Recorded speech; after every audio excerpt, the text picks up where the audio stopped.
Apparently, Senate Democrats are really fretting about Joe Biden's age, and they're worried that it's going to cost him the White House. You know, I would say to those Senate Democrats, it's not only Joe Biden's age that could cost him the White House.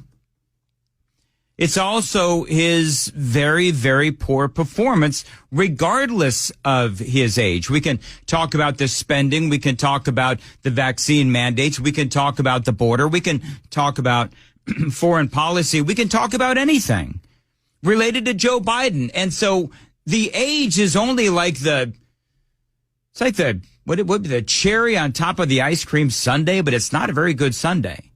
I mean, you talk about his age and all of the other things that have really impacted America. You could also talk, by the way, about the lying of the Biden administration and about how they are constantly gaslighting Americans. And so I love this article from The Hill. It is one of several articles that are out there that are talking about the aftermath of the special counsel report on Joe Biden's age. But I will tell you this, that one guy who really seemed to be obsessed over Joe Biden and the special counsel report was one Jon Stewart, who made his return to The Daily Show this week. As a sympathetic, well-meaning elderly man with a poor memory.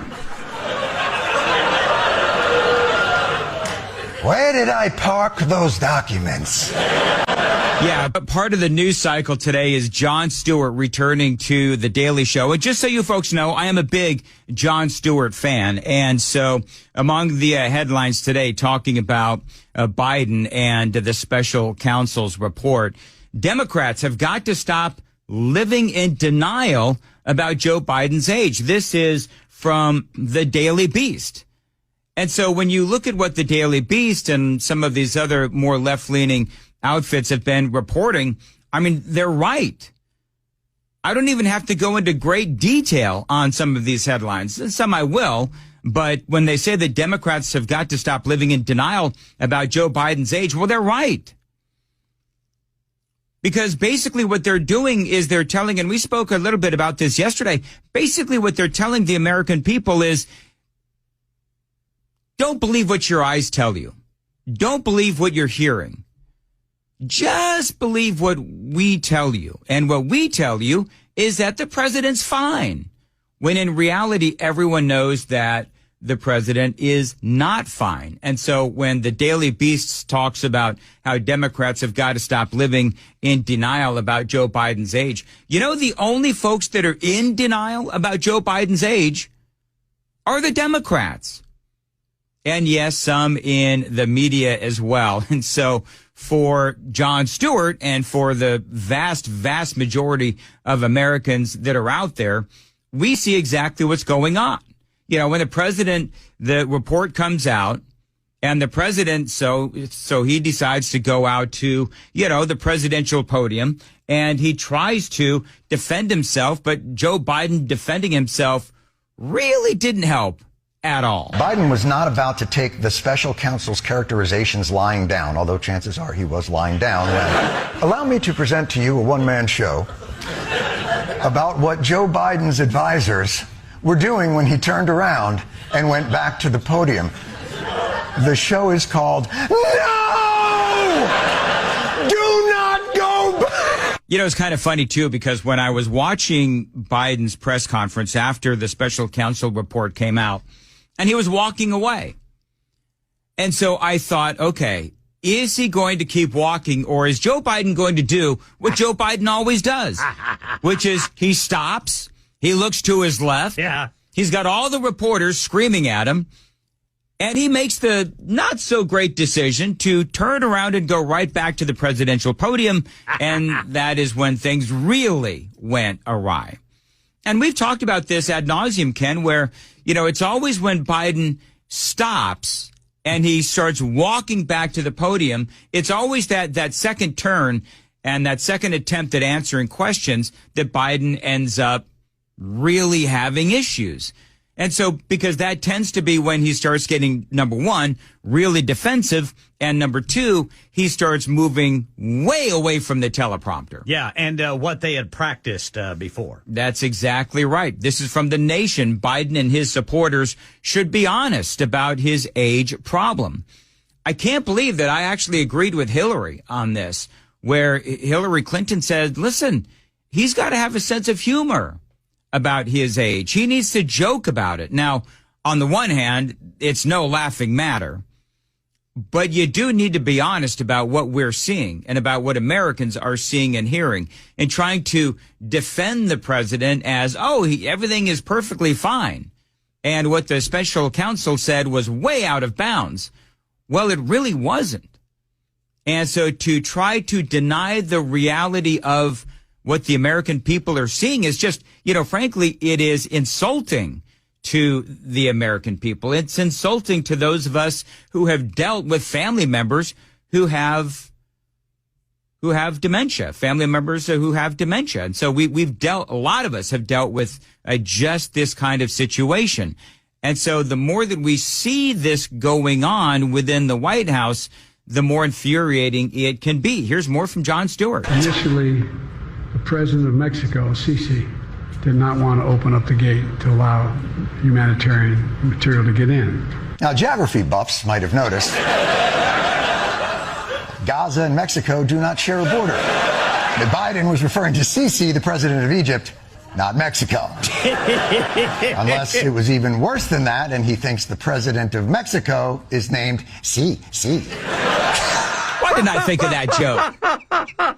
Why didn't I think of that joke? Because that is really funny. See, this is why Jon Stewart is so good. This is the headline from The Hill. Light bulb on a dimmer. New York Times editorials question Biden's ability to serve. We touched on this yesterday. But there were a number of New York Times editorials who were basically calling for the Democrat Party to figure out a way to get Joe Biden out of there. This is again from The Hill. A series of New York Times editorials over the weekend offered sometimes scathing assessments of President Biden's ability to hold office due to his age and mental acuity. In the days after that special counsel's report called into question the president's well-being during an investigation into his handling of classified documents. At least one of several columns published on the often left-leaning editorial Times of the Times suggested Joe Biden could step aside from the 2024 race at the Democratic National Convention, with Times columnist Ross Douthat, I'm not sure if I'm saying his name right, don't care, offering this stark take on Biden. The impression the president gives in public is not senility so much as extreme frailty, like a light bulb that still burns so long as you keep it on a dimmer. I mean, it goes on and on, but it is clear that the New York Times is no longer Team Biden. And for Jon Stewart, when he's looking at all of this, he tends to put his own very comical spin on things. So Joe Biden at a big press conference to dispel the notion that he may have lost a step, and politically speaking, lost 3 to 4 steps. Yeah, he sure did. It is 5:15 on Nashville's Morning News. Let's face it, there's plenty of material with Joe Biden in the White House. And also, when you start listening to and watching the Biden surrogates, remember yesterday we talked about this. Where's Joe?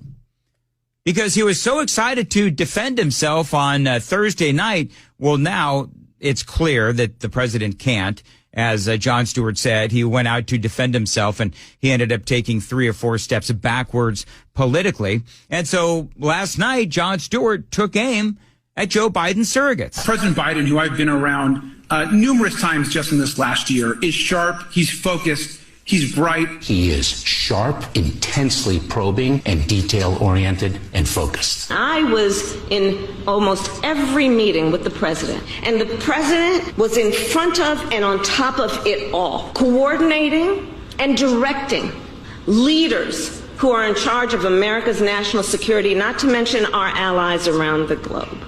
Did anyone film that? No one filmed that. Can I ask a question? Yeah. When you watch Kamala Harris in an interview, what is more annoying? The pattern of her speech or the head bobbing up and down? The fact that the remote's across the room and I got to get up and get it. That's what it is, Ken. Because I'm watching this video this morning of the interview that she did. And I don't know what it is about her, but it's like she's a caricature of an annoying person. And she has that pattern of speech, but as she's speaking kind of like this, her head is going up and down and bobbing. And I'm looking at this and now I'm starting to, because you know how I kind of obsess over things. And so now every time I hear her speak, that's one of the things that I notice is just, she's like, keeps nodding her head in agreement with herself, yet literally no one else agrees with her. Yeah. That Joe Biden is ready. By the way, Kamala Harris says that she is now ready to serve. Oh, boy, that's reassuring. Isn't that just so reassuring? Makes you feel safe. Yep. Harris says she is ready to serve amid questions about Biden's age. Where's the remote? The only thing Kamala Harris is ready to serve is coffee.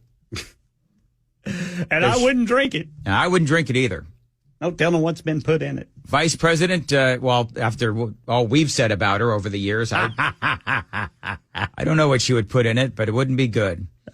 Vice President Harris says she is ready for the presidency in an interview last week amid concerns about President Biden's age, saying, quote, "I'm ready to serve. There's no question about that." Well, there's a lot of questions about that, actually.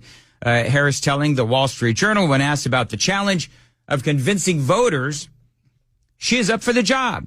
You know, here's part of the problem with Kamala Harris is that she will tell you that she's ready to serve. If you disagree with her on that, then she'll call you a racist, and the people around her will call you a racist. And I think that's part of the problem with Biden, too.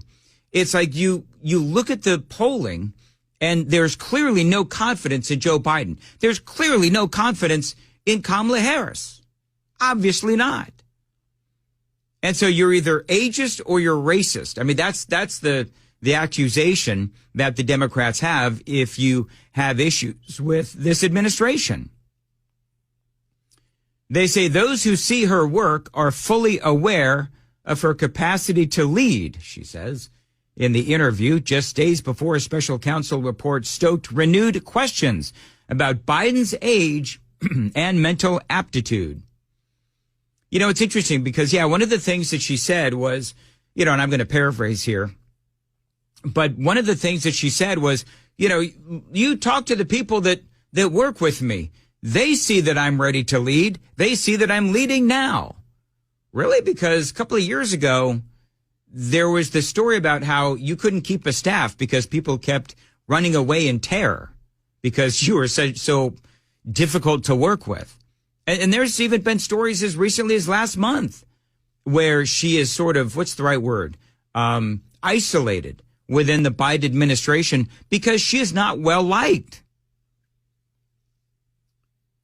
So for Kamala Harris, I mean, this ready to lead business, this was before we saw what we saw. And can I just say, as far as Joe Biden goes and the special counsel report, the other thing that I would say is when in that last soundbite that Jon Stewart was commenting on with Kamala Harris, and she's, telling everyone that will listen, which is no one, but everyone that will listen, oh yeah, I've seen him in meetings and he's sharp, he's to the point, he's leading.